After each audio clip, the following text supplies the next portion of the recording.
Okay, so here's the setup. I finally got this to work, okay? Desktop computer here, little Linux box, firewall right here, FortiGate, TP-Link router right here, laptop running in between, bridged these two connections so that I can capture the traffic that's running through. You can see physical Ethernet right there, Ethernet 9, this little adapter, bridged right there, bridged, okay.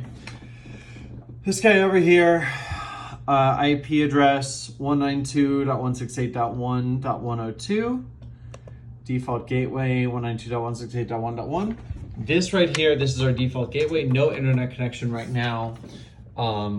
This doesn't have an IP address right now, not a real one, because it is being bridged. Okay, this right here, this little box, this has IP address 10.0.69.2. You can see that right there, Ethernet 0, iNet 10.0.69.2.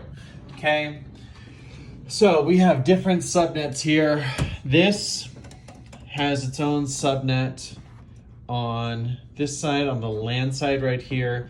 This guy has its own subnet, which this is a recipient of on this port, and this is a recipient of over here. Remember, this is bridging, so this laptop is transparent to this. So basically, we have this firewall. We have two subnets. We have a subnet here on this side of the firewall, the LAN side, and we have a subnet here, which is all of the connections to this router right here, okay? This plays no role in this network. This plays no role in this network. These are just unrelated, okay? So the goal has been, without doing any sort of NAT, network address translation, to change the IP addresses and put it on easy mode, get network connectivity across these two subnets. So I have a static route configured on here, which says it's a default route, says for any IP address, send it to 192.168.1.1, which is the address of this guy right here, our default gateway, as we saw on here, right there, boom, default gateway 192.168.1.1, because they are both on the same network, this and this. So these two, the firewall and this laptop, can easily connect to each other because they're on the same subnet. Whoops, let's keep myself logged in here. We'll come back to the terminal. So they're able to communicate directly with each other. They don't have to pass through the router. However, the 10.0.69 subnet, which is what this firewall has over here, this laptop is on a different subnet than that one. And so it has to go to its default gateway, which is the router. The router then has a static route, which says, if you're going to 10.0.69, anything within that range, anything after the 69 doesn't matter, send it to 192.168.1.8, which is the IP address here of this firewall.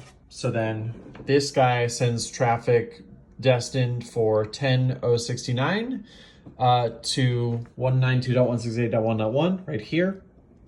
This guy receives traffic destined for 10.0.69 and goes, great, I know where to send that. I send it to 192.168.1.8, which is this guy right here on this port.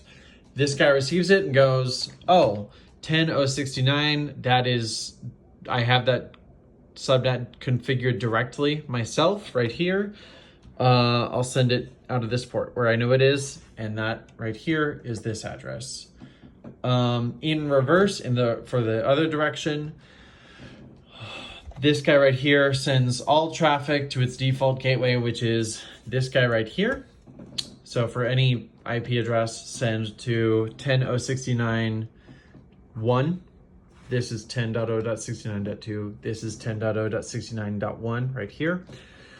This guy goes, okay, for any IP address that's not its own 10.0.69 subnet, I will send it to my default gateway, which is right here.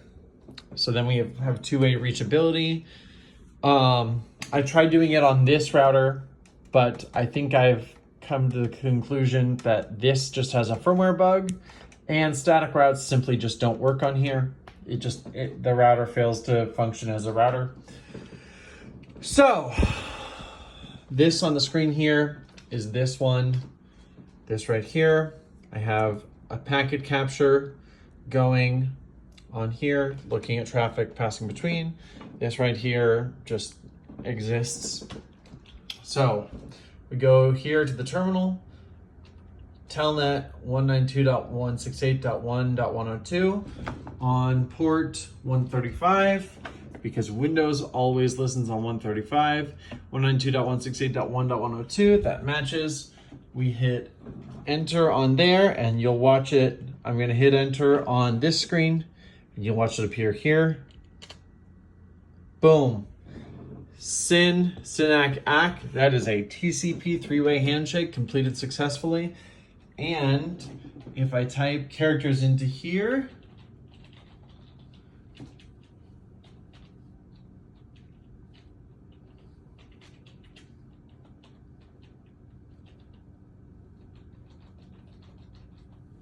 and I hit enter, we have two new packets come through here from 10.069.2 to 192.168.102. A push and ACK segment from TCP and an ACK back in the other direction. And if we click into this, we look into the data, 45 bytes. Here's my data, that's a hexadecimal representation right now. And then if I look over here, I click on the data, boom. Ladies and gentlemen, we got him.